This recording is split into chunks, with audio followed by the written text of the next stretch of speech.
I think if I had that job in the one day of the year and I can go in there, I don't think it's a matter of, oh gosh, this feels so good. I think they were scared. Don't mess up. Don't die. They'll pull me out of here by a rope. But anyway, that was the thing that I think was closely associated with that kind of atonement. And the author wants us to see, in giving us description of all of those things, that that's not anything like it is now.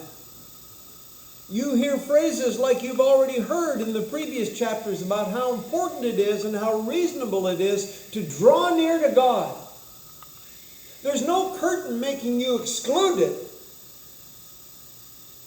Jesus has gone, quote, behind the curtain.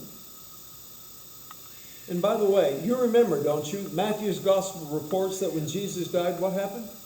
The curtain tore. Yes. And it's like Jesus said, come on. We're going in to the presence of the living God. He makes the presence of the living God accessible to people. Rather than it being an emphasis on exclusion, it is now an emphasis on exclusion. And that's why when he says, I will write my words on their hearts and on their minds. He wants there to be a level of knowledge and of intimacy and of oneness between himself and the people. He doesn't want a guy to go, I don't know what it's supposed to do about this. Can you help me? Can you tell me? Because I don't know nothing. And by the way, you are to be commended. You're here to learn something about what God wants, and I think you're to be commended for that.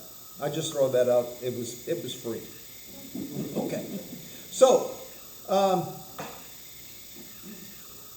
I'm almost done. Where's my ruler, Paula? I put it in my pocket. You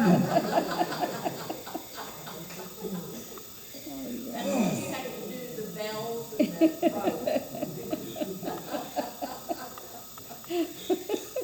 Paula just puts a monitor on me so she can drive to wherever I am and find me laying in the ditch. Okay. Don't get me wrong.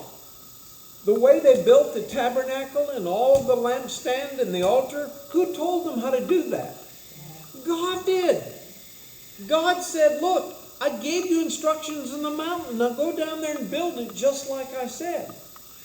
And they did. So, I'm not saying it's all bad in and of itself, but it doesn't do anything to usher people into the presence of God, which is ultimately exactly what he's looking for. And I mentioned that in the tabernacle area, there weren't any chairs. There was an altar of burned incense, and there was the table of the showbread, but no chairs. And the reason for that is the priests were always having to do something. You don't sit down. You don't sit down in the tabernacle. You serve in the tabernacle.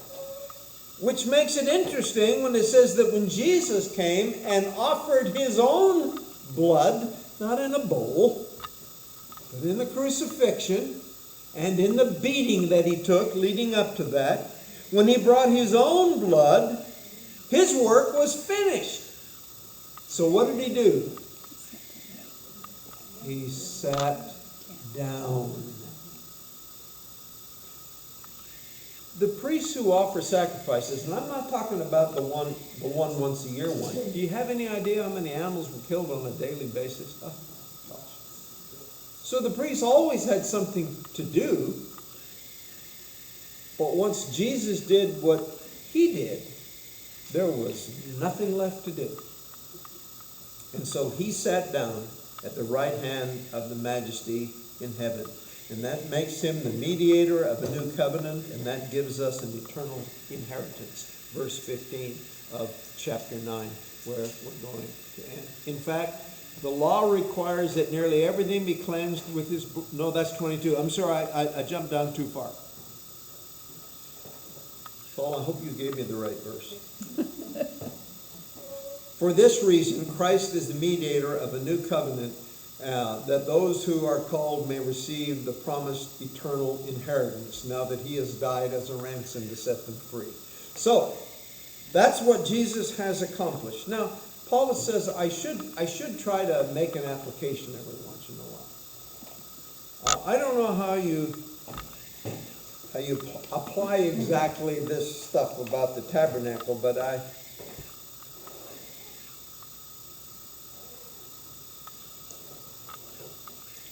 we don't practice the same rituals that they did in the Old Testament. We don't offer guilt offerings and thank offerings. But whether you want to call them this or not, that we do have some rituals. Like when we go to church, we sing. Sometimes there's communion. We listen to preaching. We listen to the choir. Sometimes we stand for the reading of the word and then we sit back. So there are things that we do. But the question is, do those things, those rituals, or whatever you want to call them, bring us closer to God?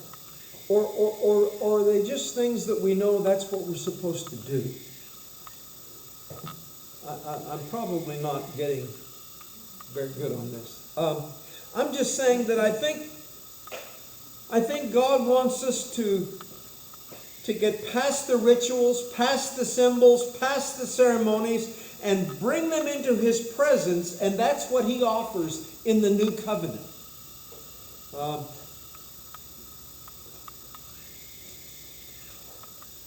I sometimes wonder if we are a people who have God's laws and commandments written on our hearts and in our minds. I believe the value of any of the rituals that I've talked about just now, I hope that they are leading us into a deeper fellowship with God. Because if there's anything that I see Jesus emphasizing in His ministry, and what the Hebrews writer is trying to get us to get to, is having a close fellowship with God. I told you that several times in the book He talks about the importance of drawing near. Draw near to God. And God says, I'll put my words in their hearts and on their minds. I want to be near to them. And I guess that's even true for our Bible study together. God wants you to love Him with all your mind. It's one of the things in the Old Testament. You love the God with all your heart. What is it called? All your mind, all your soul. Some of you, I've told this, we recite the Shema usually after our prayers. We love the Lord our God with all our hearts, our souls, our mind, and our strength. So love the God with your mind. And so I try to give you things to exercise your mind so that you will learn more about God and draw closer to God. But He wants more than that for us. We are part of a new covenant people who have a relationship with God that has been made possible by the incredible sacrifice of Jesus. I thought about something. This will show you how weird I am. Not that you needed any more evidence, but my wife can verify this. When I see something on TV like this, I probably shouldn't tell you this, but I will. Here are three people who have been badly hurt. And they're riding in a cart. I was reminded of this when I saw the news coverage in Palestine, okay? Here's three people badly hurt, and they're riding in a cart, being pulled by a donkey. And you know what my thought is? I hope they're taking care of that donkey.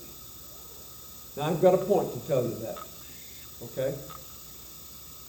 There's something about an animal who has no choice that just makes my heart go out to him, okay? So I don't know if that donkey's being fed or given water or whatever. I know they'll take care of the kids, they'll give their best, but did they take care? Now, having said that, I would have been a terrible Jew.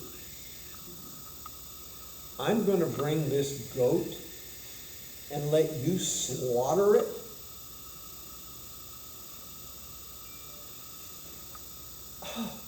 What that does to me. And then I think, yeah, well, that's what they did to Jesus.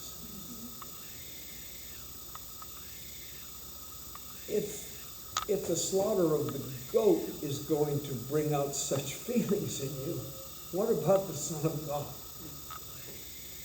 And that's what our author wants us to see. In Jesus' sacrificial system, there's no goats and bulls, because that can't take away sin. Chapter 10, verse 4 is going to say when we get there. But there is the sacrifice of the only individual who never did anything wrong. And they beat the crud out of him and then nailed him to a tree. If your heart goes out to a goat, Don, how does it go out to Jesus?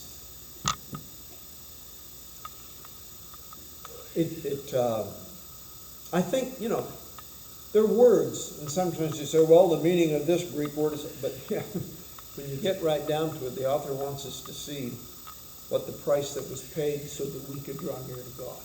Okay? That's really all I wanted to say about that anymore.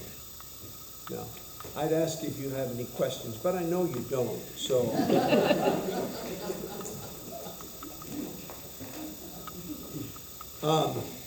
Not sure how far we'll cover next week, but we have 3 weeks, and we have half of chapter 9 and then through 13, so we're on a roll.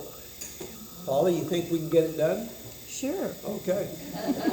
Straight from the horse's mouth here. You better give me enough notes next week so that we can cover it. Okay, good.